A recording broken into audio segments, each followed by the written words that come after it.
when you start out when you're young, you learn playing sports. You want to be the best at whatever you do. So you want to win. You want to be the most productive. You want to hit the top spot. And I don't think that changes. So no matter what profession someone's in, they can change different fields, and you still want to reach the top. Hello, and welcome to CEO Authors, the show where leaders share their stories, strategies, and ideas that drive success. I'm your host, Karl Taft, and today I'm excited. Robert, welcome, sir. Thank you, sir. Thanks for having me. Yeah, absolutely. So I want to just kick this off. So from Coca-Cola to financial services to authorship to creative filmmaking to turning clients into #1 best-selling authors, it's a lot of chapters. It's a little bit. Yeah, it's one of those things where, when you start out when you're young, you learn playing sports. You want to be the best at whatever you do. So you want to win. You want to be the most productive. You want to hit the top spot. And I don't think that changes. So no matter what profession someone's in, they can change different fields, and you still want to reach the top. Gotcha. So how did you do that though? How did you go from like Coca-Cola to, let's say, financial services to then authorship? Like how does that path go? Because I mean, I have my own journey and I feel like it's a culmination, right? You're like the perfect product or perfect preparation for all your life experiences is culminating into now. And I think yours Right. is no different in a way. Can you talk to that a little bit? Yeah, absolutely. You just adapt. And, I started out, graduated high school, was in between going to school. And then I thought, I'll take a year off and work and build up a nice war chest so that I don't have to borrow a ton of money and I can pay my way through school. And ended up working for Mobil Oil and actually working in a service station in Detroit or Metro Detroit. And they had a recall for Mobil Oil. And I had a somewhat shady owner of my place, and he said, as much as you can work, I'll keep you busy doing oil changes. So I said, I'll pop up 2 cars at once. I'll go from 6 in the morning till midnight, 7 days a week for as long as this goes on. Long story short, I did about 4,500 oil changes inside of a month by going 16 hours a day, 7 days a week for a month. And the reason being is, I'm on my own at 18. I've got an apartment to pay for. I'm trying to save up for school. And at 4.25 an hour, that doesn't cut it. So you got to work some overtime. So it was just a matter of, working for me, and came to realize after the fact that, as far as I know, worldwide, that's the most oil changes any single person's ever done in the history of the world inside a 30-day period. So that was kind of interesting. And, just got sick and tired of the cold weather. So moved from Detroit down to Florida. When I was 19, I thought, why wait till 65 to enjoy the beautiful weather, the beaches, the golf courses, just go now and then work from there. And started on a Coke route. So I was just an ordinary home market merchandiser, and the route farthest from the plant. So they gave me the hardest route, the one with all the driving, and there's no stops in between, because if you work for Coke or Butter, Pepsi, or any of those, you're mostly on commission. So you get paid by how many cases you deliver. And back in those days when we had returnables, so much on how many cases you picked up. So if you're driving, you're not earning money. So they start all the rookies, way out, and just to see if they can cut it. And within a year, I worked my way into the #1 route for Coca-Cola, just right around the plant. So I never drove more than 5 miles out of my way. And I just went from store to store to store and got so much done. I would empty my truck before everyone else was taking lunch, and I'd come back and take a second load out. So I ended up doubling the production of the next closest guy. And so I was able to hit some numbers from there. Interesting story. I've got a buddy who was built like the Hulk. And back in those days, I probably weighed 150 pounds. He had 100 on me. And I tried the Paul Bunyan routine, like with the steam shovel or whatever that equipment was. And we both had trucks to unload at the same store. I said, $200, as big and strong as you are, and you can lift twice as much as me, I'll unload my truck faster than you can, because I had a good system down, and I was quick. And we went through the whole thing. I beat him by a half bay, and he paid me a couple $100. I was, thanked him. I put it in my pocket, and I limped to my car, or my truck rather, drove myself straight to the hospital, bypassed the I had a hernia surgery the next morning. And I asked the physician, what do I do to avoid these types of injuries in the future? He said, get an office job, stupid. Yeah. Yeah, yeah. Well, what is it? The male ego is a wonderful thing, isn't it? Yeah, absolutely. But when people tell you things like that, it probably pays to listen to a professional who knows Yeah, what he's talking about. 100%.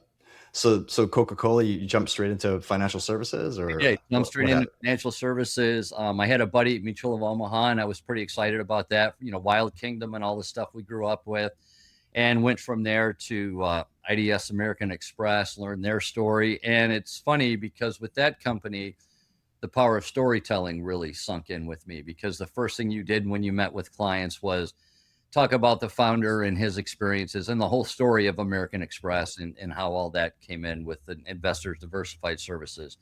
So from there, I went to John Hancock, set a bunch of records there. And then it's the same old story with when you're young, you got to work. There's no exchange. You don't have all the wisdom. You don't have all the experience. The only thing you have going for you is the ability to get up and work and hustle and just move. So I'm working at John Hancock. I'm 25 at the time, brand new wife, brand new baby. And I went to the general agent, who was a 70 something year old man, and said, I know we're working advanced markets. We're in Detroit. All of our clients are automobile dealerships, all the executives at the big three automakers.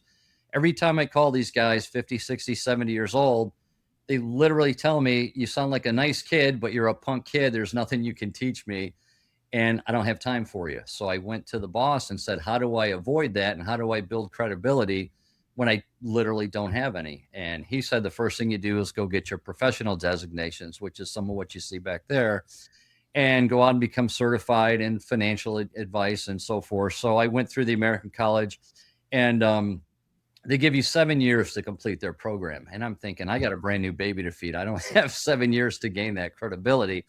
So I did 7 years worth of work in 13 months, and immediately started booking appointments with those silly little initials behind my name, and got some high end clients, did a great job for them, and they never stopped referring. And that the rest was history with that. And it was a cool lesson for me, because I received a commendation from the CEO at the time, David D'Alessandro. Said, this company's been around for 100 plus years. We've had a partnership with the American College since 1927. No one ever does it in less than 4 years, and we've never had anyone come close to 13 months. And he said, call me and let's talk about it. And he said, why'd you do that? And I'm like, I need to make money. I don't have time to wait. So one of the things I would tell people when I called to set appointments, I'd still had the young voice. You sound like you're 25. How much experience do you have? And I said, well, I just crammed 7 years experience in a little over a year. And it's the same thing with my work. And they would start Yeah. booking appointments with me. And set some records there, went to New York Life, set some records with New York Life, went to Mutual of New York, was the number one producer worldwide for Mutual of New York, number one worldwide for AXA Financial, number one worldwide for the Equitable. And it was just using the same strategies, and it's, Yeah.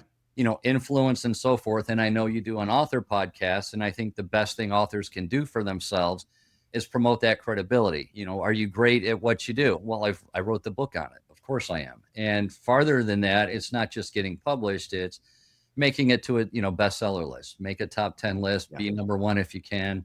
And there's nothing like a number one bestseller. And I don't know if you and your listeners attend conferences like I do, but I ask everybody, just keep your eyes and ears open next time you're at a conference and there's one speaker after another coming up on stage, and everyone's talking at their tables. If they're, at round tops, or even if they're in rows, they're on their iPad, they're on their phone, they're doing their work, they're having their coffee and donuts, whatever they're doing, and they're not really paying attention. And then they'll introduce a speaker as number one best-selling author, Karl Taft. And then all of a sudden, people put the food down, they stop talking, they sit up Right. and pay attention. Maybe they've got their notepad out, maybe they're taking notes, but you've got their undivided attention. So whatever your back sells are, they're listening to you, and they're more likely to buy.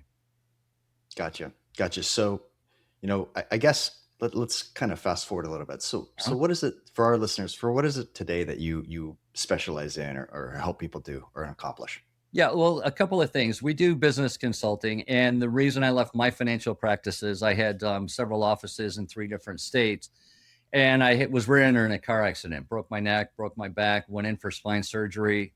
Mayo Clinic of all places fractured my spine in 4 places, so my recovery went from 6 months to 2 years. And I thought, I can't travel. I couldn't walk for a period of time. So I thought, what can I do? And I shifted to consulting. So I started first with financial services, investment advisors, stockbrokers, so forth. Now I consult other businesses, and we look for the one thing that any business owner needs to increase sales, increase revenues, and at the end of the day, increase profits, because it's not how much you make, it's how much you keep. And with most of them, we find they just lack credibility, they lack authority. So we do press releases, get them covered on every major news network, all the financial magazines. And with our investment advisor clients, we found their closing rates across the board went up an aggregate of 51% over the last 3 years. So if someone's got an agency with 15 or 20 brokers, they're making 150 grand a year, which is the average nationwide. You bump that up 50%, now you're making closer to $250,000. And if you've got 20 people working for you, you've increased your bottom line 2 million a year. So that's the type of credibility we look to bring. And then from there, we see that maybe they need to get on television. So we'll book them on television. We don't do like a typical PR agency that says, pay us 20 grand a month, we'll see what we can do. Best efforts basis. No, we'd say, what show do you want to be on? We book you on there, and you don't pay us until you get booked. So we do that. And then, the granddaddy of them all, I think, is a #1 best-selling book. So whether someone's already written a book, they need to take it to a #1 bestseller, we'll do that for them. Or like one of the things we do outside of solo projects for clients is Anthology. So if someone says, I don't have 2 or 3 years to wait, like Forbes or Entrepreneur, they'll take 2 or 3 years to get a book done for you. They'll charge you upwards of 150 grand. Rather than do that, we can get it done for less than 5 grand. Just write a chapter in a book with other co-authors, whether you're in financial services, you're a CEO, you're a lawyer, you're a doctor, you're a banker, doesn't matter. We can put you in a book with people who are like-minded, bring you to a #1 bestseller in 2 to 3 months. So you're saving 2 to 3 years worth of time. How many clients do you take a year typically? We generally take 8 to 10 a month, depending on the workflow. But that's we find we can be efficient with that. If we take 8 new co-authors in a book, within 60 days, we can take them to #1. And then if they want to do back-end work, get on television, we get them booked, do all that. So if they need video book trailers, sales funnels, whatever they need, we provide it. But for our typical book, and I apologize for breathing, I just had my throat cut for my last surgery. I had a couple of discs taken out of my neck, and they cut the main nerve that goes down to the diaphragm for breathing. So that's why it sounds like I'm out of breath. Nothing urgent. It's just a new thing that we're working through. Yeah, no worries there. Glad you're here. Glad things look like everything's okay there. Yeah, everything's good. Everything's fine. It just, I know it sounds weird, so I thought I'd point it out.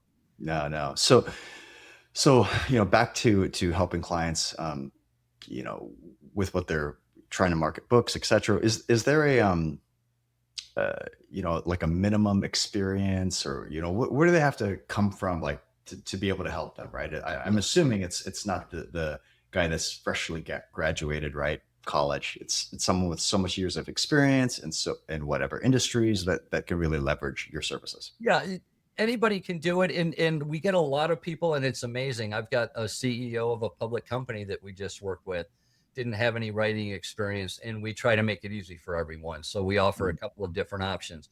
We give them a rock solid outline. You work from the outline, just answer all the questions, kind of like a plug and play or a rate by numbers. If you fill out your outline completely, your chapter virtually writes itself. And if someone says, I really struggle with writing, we do a ghost write for a 50% upcharge, and we write the whole thing in their voice, and it looks like it comes from them. So there's really no experience qualification. We're just looking for people who are serious about earning more money and improving their business, because industry statistics, as you know, show that CEOs or any business owner or professional with a #1 bestseller, the median income increase is $96,000 a year. So obviously there are as many people above 6 figures as below 6 figures, with an increase in annual income. So, our call to action is pretty simple. Come to us with less than 5 grand. If you just hit the median, you do about 20 times your investment back in your first year, and then you repeat that year after year, and you never pay us another dime. Okay, that's great. So let's say I'm a CEO, or I'm a business owner, and I'm thinking about, okay, I want to establish credibility. I want to use you or your services as something to help me get there. Like, what are the first steps, or like the first 3 things, or maybe it's just 2 things or 1 thing that they should do to build credibility in that market space, if you will, today? The first thing we do with coming into the book, obviously you don't have that credibility until the book's done. So it takes about 60 days. And we've got very simple steps to bring people in. I do a no-cost call, smithprofits.com on the contact page. Anyone interested, we talk to them for 20, 30 minutes, see if they're a suit for it or if they're suitable and we're suitable for them. And then if they are, we bring them in and we start with a simple outline and we coach them through the process. It's super simple. And some of our authors, like I can write a chapter in an hour or two. Some of them take a weekend, some of them take a week. We give everyone 30 days, so there's plenty of time to get it done, but it's rather simple. And if they want to start promoting, all the way through, we can put them on television day one. We can do press release day one where they're covered by all the major networks, all the major outlets, AP, and so forth.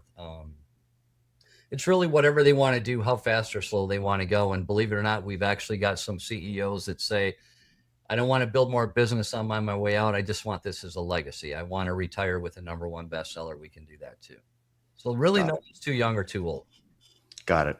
And what would you say with, your product offering when somebody says, well, I could do a podcast, I could do YouTube, I could do LinkedIn, I could do, a blog. Mm-hmm. What would you say to that? Yeah, absolutely. Do that. Do all of that. And we recommend everyone come on your show, come on as many podcasts as possible, be on as many television shows as possible. A quick story from the first time I was on TV. We were doing a health and fitness documentary, and I did that jet fighter flight we talked about previously.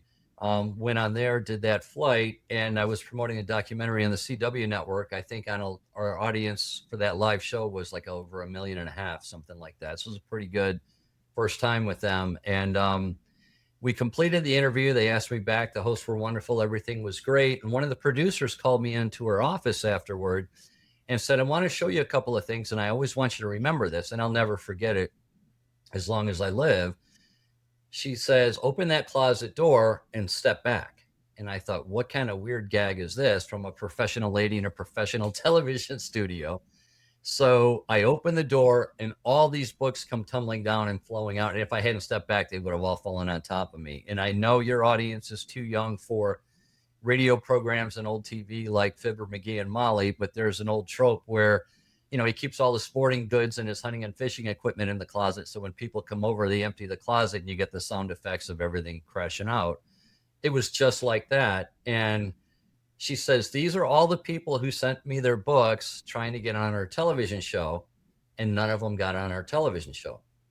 I said, that's great, but why are you showing me that? She said, I want you to turn around and look at my bookshelves. And she had some beautifully arranged shelves with stacks of books on there. And she said, all those people got on my television show. And I said, well, what's the difference between those books and those books? She said, they're all #1 bestsellers. She said, you get a #1 bestseller, you can book yourself on any TV show possible and write your own ticket. And I found that to be the case. We've never had a #1 bestseller we couldn't promote on TV. Gotcha. And for our listeners, how many #1 bestsellers have you had, or we've got 4. Had? Yeah, we've got 4. I started back in 2018 with a buddy of mine out of London, did an anthology. And he said, just come in, write a chapter. You don't have to do anything else. I wrote the chapter.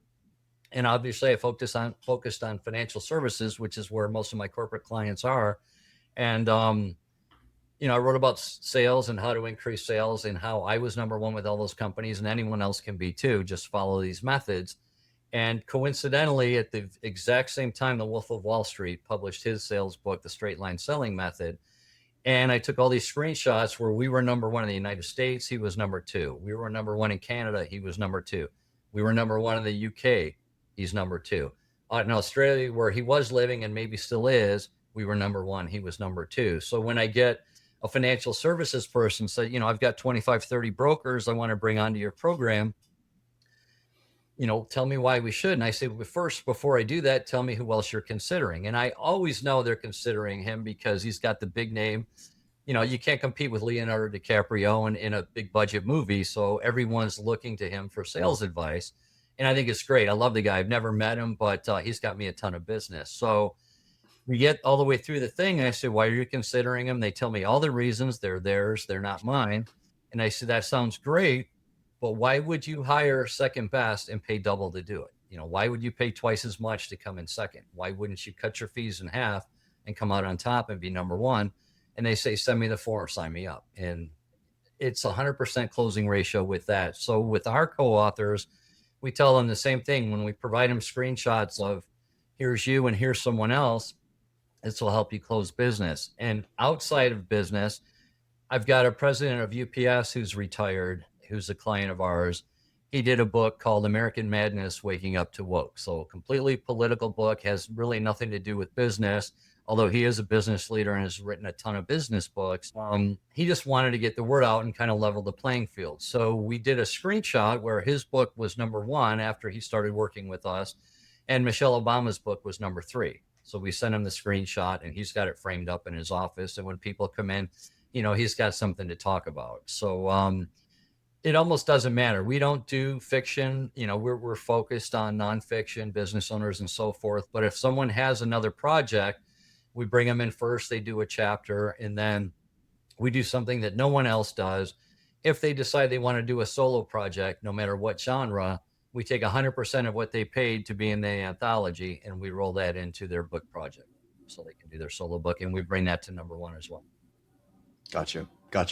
So I want to take a step back. You mentioned fighter jets. Uh-huh. How'd you end up on a fighter jet? Just weird.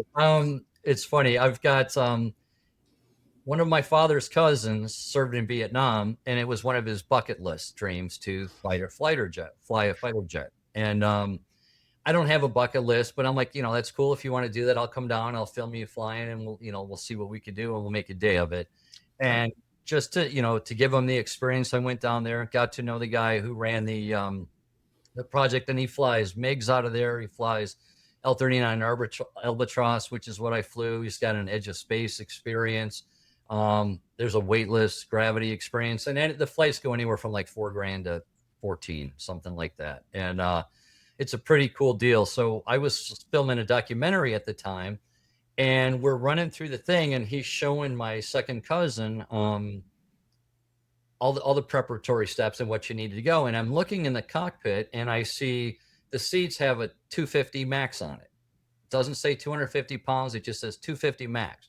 So logically, I have no idea what that is. I asked the pilot, what is that? He says, well, if you weigh under 250, your seat's going to eject. You're going to be able to bail out, and you're going to survive, a sticky situation. If you weigh more than 250, it can't get you out of the plane. You're going to crash and burn. You're going to die. And that's all there is to it. So we don't let anyone come on these flights who's over 250 pounds.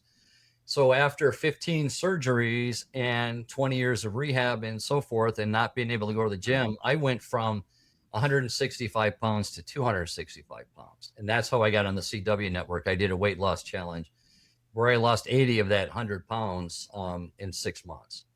So I'm looking at that thing, and it struck me that if I wanted to fly a fighter jet right now, I'm 265. I can't do it. And my cousin, is he's older than me, but he's spry. He's the same weight he was when he was in Vietnam. So he hasn't changed. So he got to fly no problem. And it occurred to me that being overweight isn't just unhealthy. It's not bad for your self-esteem, all that stuff. It's not just that.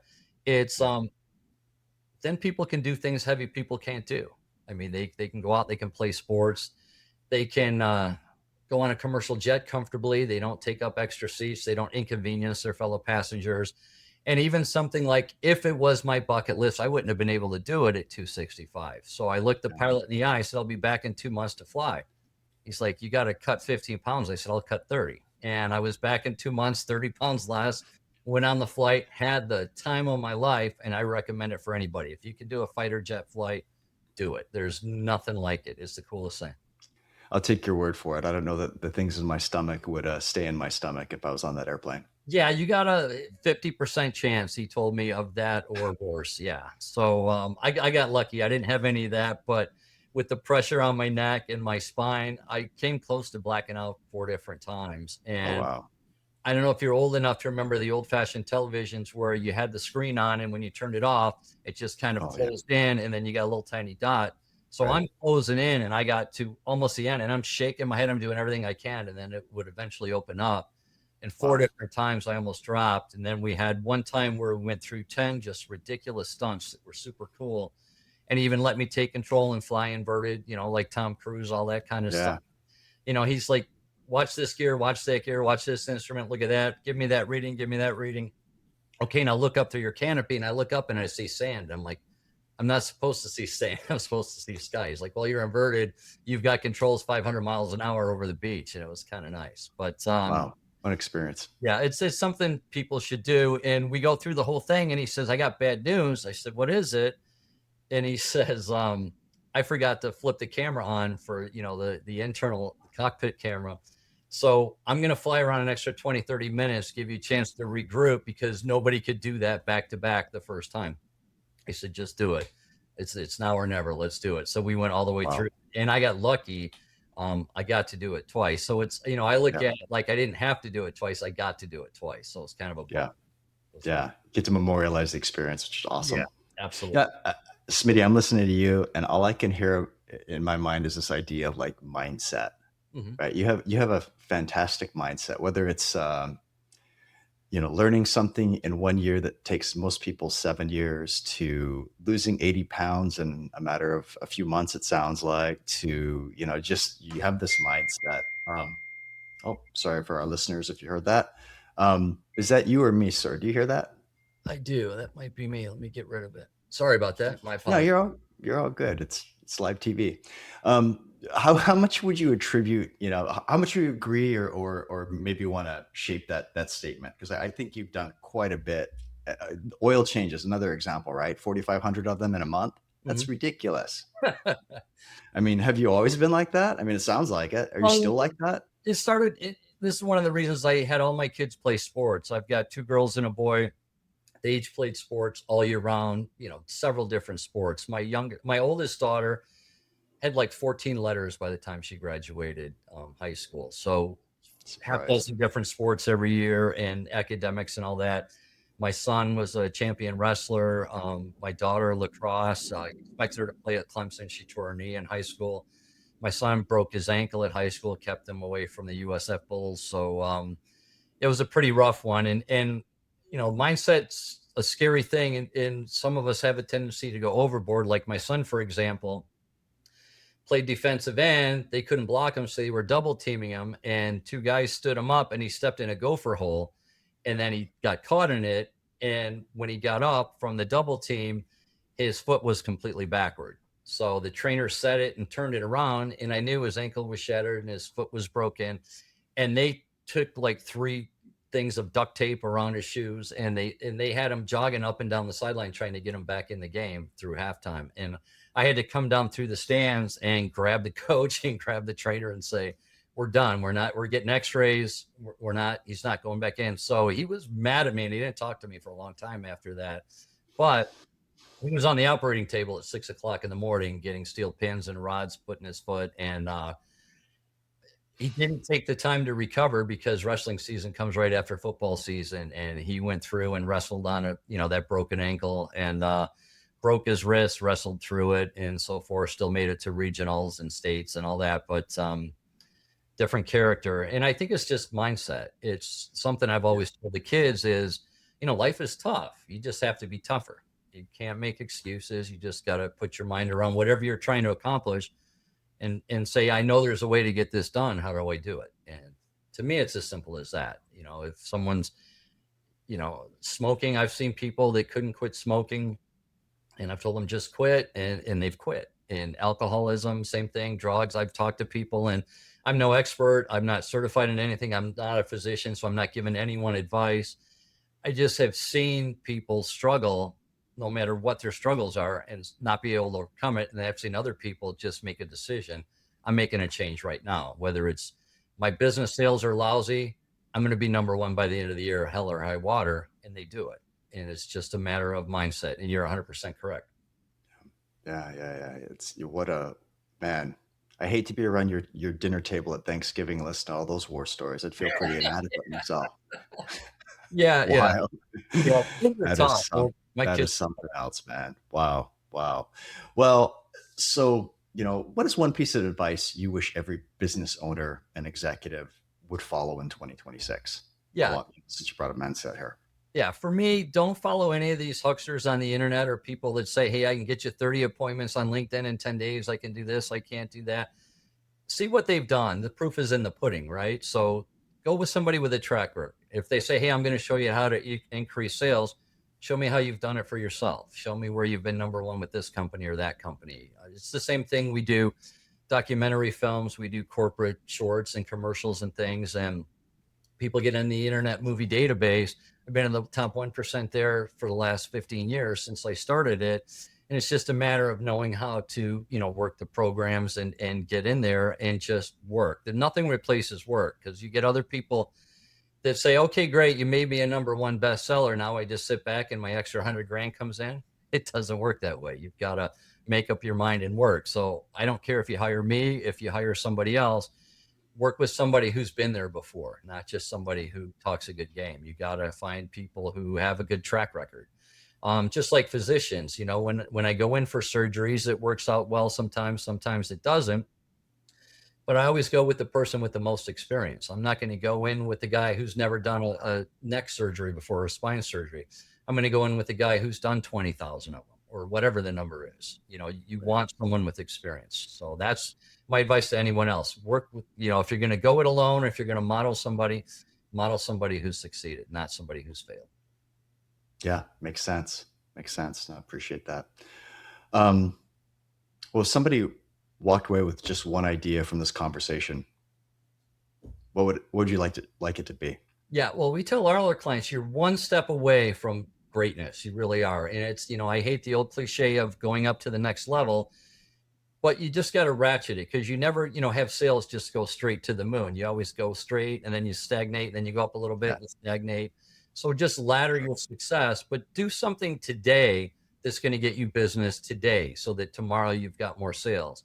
And then once you've got that, reinvest that little bit that you've earned, go do something else, and whatever it is. So we take people along the track, and it might be a number one bestseller. It might be press release. It might be going on TV. It might be something totally different. We don't know until we've talked to somebody. And that's why on our contact page, they can just book an appointment, no questions asked. They get 20, 30 minutes. Tell me what's going on. I can't write a prescription until I know what ails you. Right. Smitty, so for our listeners, what is that website? How can they connect with you and buy a book, learn more about you? Sorry to interrupt you. No problem at all. smithprofits.com, smithprofits.com. I get some people that think it's, in the religious sense, and they misspell it, and then they say, we can't find you, but it's Smith, like businessprofits.com. So smithprofits.com. We've got a contact page. There's a bio about me, some of the things that we've done in the news. We've got some testimonials from people, all the standard stuff that you're going to see on the business. But what we're adding is some of the new bestsellers. We've got our Influence in Action series. Our first 3 books are out in the last 12 months. 3 number one bestsellers. We've got our 4th right now. We've got 8 spots available, 4 taken. So we've got 4 left available, and they're going to be gone by the end of the week. Amazing. Robert, appreciate your time and perspective, sir. I appreciate it. Thank you, sir.